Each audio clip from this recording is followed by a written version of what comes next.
हमारा थर्ड जो है डिस्क्राइबिंग द डिजीज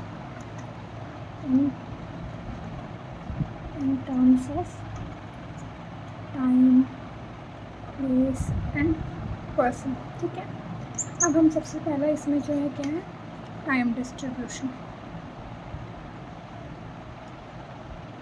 अब टाइम डिस्ट्रीब्यूशन मतलब क्या है कि हमारा जो डिजीज़ है वो टाइम के बेसिस पे कैसे है, मतलब डिजीज़ का जो है पार्टिकुलर किसी टाइम में हो रहा है, मतलब किसी ईयरली बेसिस पे होता है कि हाँ इस अब हमारा समर वेकेशन है, समर सीज़न आ रहा है तो इस समर सीज़न में ये वाला पार्टिकुलर डिजीज़ होने वाला है, ठीक है, या फिर कोई पार्टिकुलर ड्यूरेशन के लिए होता है फिर वो ख़त्म हो जाता है।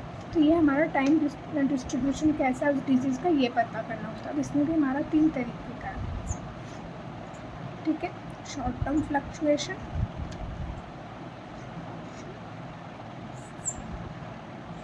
Periodic fluctuation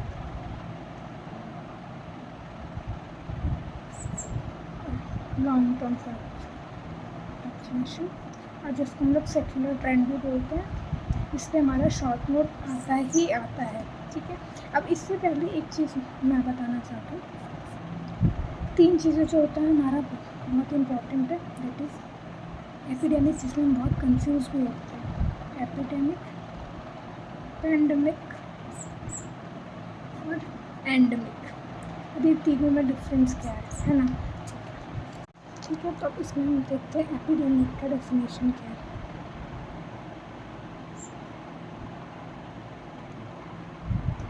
sudden increase in number of disease cases in a specified area और people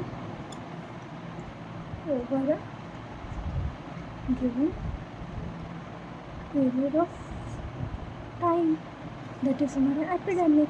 इसका मतलब किसी पार्टिकुलर एरिया में जो है अचानक से किसी डिजीज़ का जो है वो क्या, जैसे हमारा कोरोना आया था तो कोरोना हमारा क्या है, एपिडेमिक है, ठीक है। लेकिन इसी का एग्जांपल जो है part of epidemic is pandemic.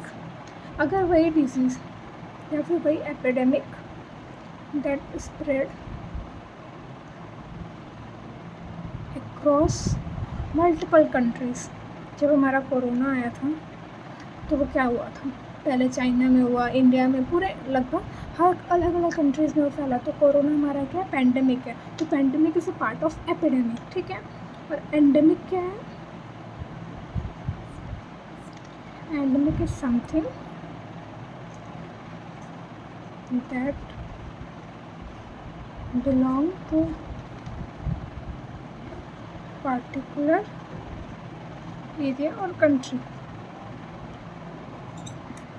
अब मान लो हमारा फ्लोरोसिस है, तो फ्लोरोसिस किसी पार्टिकुलर एरिया में बहुत ज़्यादा होता है, ठीक है, वाटर की वजह से, तो वो हमारा हो गया एंडेमिक, ठीक है। तो हम देख रहे हैं शॉर्ट टर्म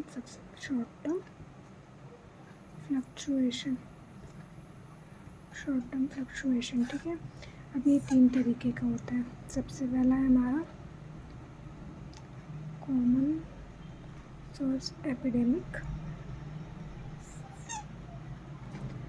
सेकेंड है प्रोपोगेटेड एपिडेमिक्स, और मॉडर्न एपिडेमिक्स,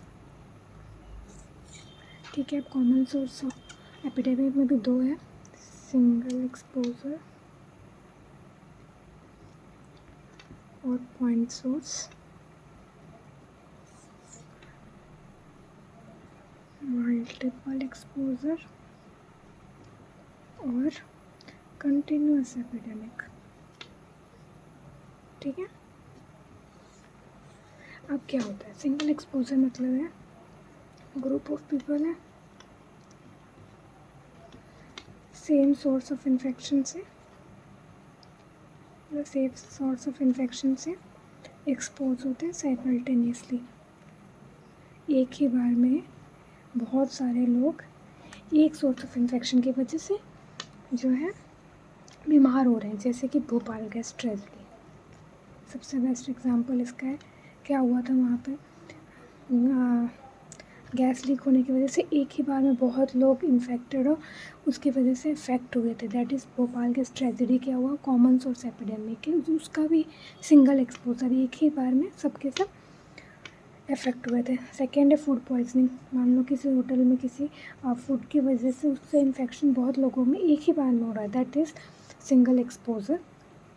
और पॉइंट सोर्स एक्सपोजर, ठीक है। मल्टीपल एक्सपोजर में क्या है, ग्रुप ऑफ पीपल है, सेम सोर्स ऑफ इन्फेक्शन है, सेम सोर्स ऑफ इन्फेक्शन है, लेकिन एक्सपोज जो हो रहे हैं वो डिफरेंट टाइम या डिफरेंट प्लेस पे अलग अलग तरीके से हो रहे हैं और may be continuous for prolong period of time.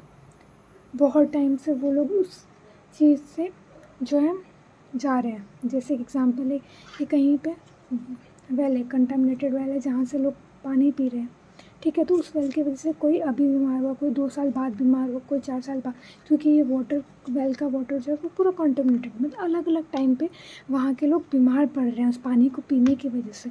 That is multiple exposure. मतलब एक ही बार एक ही सोर्स है बट वो अलग अलग टाइम पे प्रॉब्लम क्रिएट कर रहा है, that is multiple exposure. Point source में क्या है, सोर्स भी एक ही और एक ही टाइम पे अलग अलग लोगों को एक्सपोज कर रहा है, मतलब सेम टाइम पे और ये डिफरेंट टाइम पे। सोर्स दोनों में सेम ही है, दैट इज़ कॉमन सोर्स है लेकिन अलग अलग टाइम पे। तो अगर एक टाइम पे ही हो रहा है तो सिंगल एक्सपोजर, अलग अलग टाइम पे हो रहा है दैट इज़ मल्टीपल एक्सपोजर। अब है प्रोपोगेटेड एपिडेमिक। प्रोपोगेटेड एपिडेमिक में क्या होता है, इसमें भी 3 तरीके के। फर्स्ट है person to person. Person to person क्या होता है, पोलियो हो गया, हेपेटाइटिस हो गया, ये क्या है, एक पर्सन से दूसरे पर्सन में कंटामिनेटेड होता है, दैट इज़ हमारा प्रोपोगेटेड एपिडेमिक्स। ऑर्थोपॉड, किसी मच्छर वगैरह की वजह से, डेंगू मलेरिया, दैट इज़ ये सब ऑर्थोपोड की वजह से होता है। एनिमल के काटने की वजह से जो डॉग को रैबिस होता है तो वो आ गया, दैट इज़ प्रोपोगेटेड एपिडेमिक्स। अब है स्लो और मॉडर्न एपिडेमिक। स्लो और मॉडर्न एपिडेमिक्स में क्या है, जैसे कि कैंसर, HIV, ये बहुत टाइम से स्लोली जो है वो आ रहा है हमारे टाइम में। पहले के टाइम पे क्या था, कैंसर वगैरह ये सब इतना नहीं था। अब क्या धीरे धीरे ये मॉडर्न ड्यूरेशन में हमारे धीरे धीरे प्रोग्रेस करता जा रहा है। क्या हो रहा है, स्लोली हमारा जो है ओवर द ईयर इंक्रीज़ होते हैं जा रहे हैं, दैट इज़ हमारा स्लो और मॉडर्न एपिडेमिक्स, ठीक है। नोट है, दैट इज़ हमारा एपिडेमिक कर्व, ये क्या होता है, ठीक है।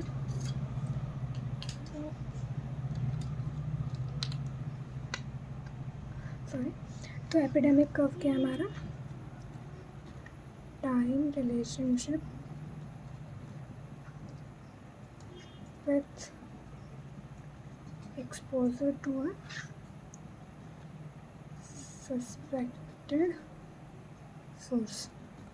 टाइम का हमारा relationship with the suspected source के एक्सपोजर के साथ। जैसे कि ये हमारा एक कर्व हमने डायग्राम बनाया, तो उसमें जो हमारा एपिडेमिक कर्व होगा वो क्या होगा, टाइम का क्या रिलेशनशिप है हमारा किसी भी इंफेक्शन के एक्सपोजर के सोर्स के साथ, दैट इज़ एपिडेमिक कर्व। तो ये नॉर्मली देखा जाता है इस टाइप ऑफ कर्व किसमें, जो स्लो स्प्रेड डिजीज़ होते हैं, एग्जांपल कैंसर, ये सब, ठीक है। और इसमें या फिर जिसमें भी सीजनल पैटर्न वाले जो भी प्रॉब्लम होते हैं जो कि पर्टिकुलर सीज़न पे ही आता है, जैसे डेंगू हो गया रेनी सीज़न में आता है, तो इन सब का जो पैटर्न होता है उसको हम लोग एपिडेमिक कर्व बोलते हैं। देखा, अब हमें देखना है पीरियोडिक फ्लक्चुएशन। इससे पहले हमने पढ़ा था शॉर्ट टर्म फ्लक्चुएशन, ठीक है। पीरियोडिक फ्लक्चुएशन में क्या, अब पीरियोडिक फ्लक्चुएशन भी 2 तरीके का है, सीजनल ट्रेंड और साइक्लिक ट्रेंड, ठीक है। अब सीजनल ट्रेंड में क्या आ गया, जैसे कि किसी पर्टिकुलर सीज़न में उस डिजीज़ का आउटब्रेक होता है, दैट इज़ सीजनल, ठीक है। किसी सीज़न में ही उसका आउटब्रेक हो रहा है। अब इसमें हमने हमारे पास कितने स्प्रिंग सीज़न में एग्जांपल देखते हैं, स्प्रिंग सीज़न में हमारा जैसे मीजल्स वगैरह होता है वो ज़्यादा देखने को मिलता है, विंटर सीज़न में हमारा अपर रेस्पिरेटरी प्रॉब्लम जो होते हैं वो ज़्यादा होते हैं, सर्दी खांसी ये सारी चीज़ें, ठीक है। समर सीज़न में जो है ज़्यादा देखा जाता है पेशेंट जीआईटी के प्रॉब्लम्स लेके आते हैं। ये सारा हमारा सीजनल ट्रेंड हुआ कि सीज़न के अकॉर्डिंग कौन सी बीमारी जो है पार्टिकुलरली उस टाइम पे बहुत ज़्यादा देखने को मिलती है। अब साइक्लिंग ट्रेंड में क्या है, जो अपीयर हो साइकिल में शॉर्ट पीरियड ऑफ टाइम के लिए हो। एग्जाम्पल है हमारा रोड एक्सीडेंट वीकेंड के टाइम पे, जब हमारा जैसे सैटरडे संडे होता है तो उस दिन बहुत सारे रोड पे गाड़ियाँ वगैरह चलती है, तो रोड एक्सीडेंट के ज़्यादातर केसेस हम लोग वीकेंड को देखते हैं। तो ये हमारा हो गया साइक्लिक ट्रेंड। हमने फर्स्ट सेकंड थर्ड देख लिया, अब थर्ड देखते हैं लॉन्ग टर्म फ्लक्चुएशन, ठीक है। ये सब हमारा चल रहा है टाइम डिस्ट्रीब्यूशन के अंदर, जो कि 3 तरीके का बताया था, short term fluctuation, periodic fluctuation और लॉन्ग टर्म फ्लक्चुएशन। तो शॉर्ट और पीरियोडिक हो गया, अब हमने लॉन्ग पढ़ रहे हैं, ठीक है। तो लॉन्ग टर्म फ्लक्चुएशन में क्या हमारा changes over long period of time, नाम से ही पता चल रहा है जिस बीमारी में लंबा टाइम लगे चेंज होने में, ठीक है। जो बहुत टाइम से चलता आ रहा है या बहुत टाइम से वो प्रॉब्लम हमारे इंडिया में या फिर प्रॉपर वर्ल्ड में है, ठीक है। तो इसमें भी 2 तरीके के ट्रेंड देखे गए, अपवर्ड ट्रेंड और दूसरा है डाउनवर्ड ट्रेंड। वो बीमारी जो over the period of time पे और बढ़ती चली जा रही है, जैसे कि हमारा ओरल कैंसर है। पहले लोगों में ओरल कैंसर या फिर कोई भी तरीके का कैंसर बहुत कम देखा जाता था, अब ओवर द टाइम ये इंक्रीज होते जा रहा है ओवर द ईयर, ठीक है। डाउनवर्ड ट्रेंड में क्या, पहले पेशेंट में बहुत टीबी देखा जाता था, टाइफाइड देखा जाता था, पोलियो देखा जाता था, लेकिन अब हमारे पास सब चीज़ का वैक्सीनेशन होने की वजह से या फिर हमारा ट्रीटमेंट बेटर होने की वजह से ये जो है ओवर द टाइम डिक्रीज़ होते जा रहा है, ओवर द ईयर डिक्रीज़ हो रहा है। अपवर्ड मतलब बढ़ता चला जा रहा है, डिक्रीज़ मतलब घटता चला रहा है। तो ये हमारा लॉन्ग टर्म फ्लक्चुएशन।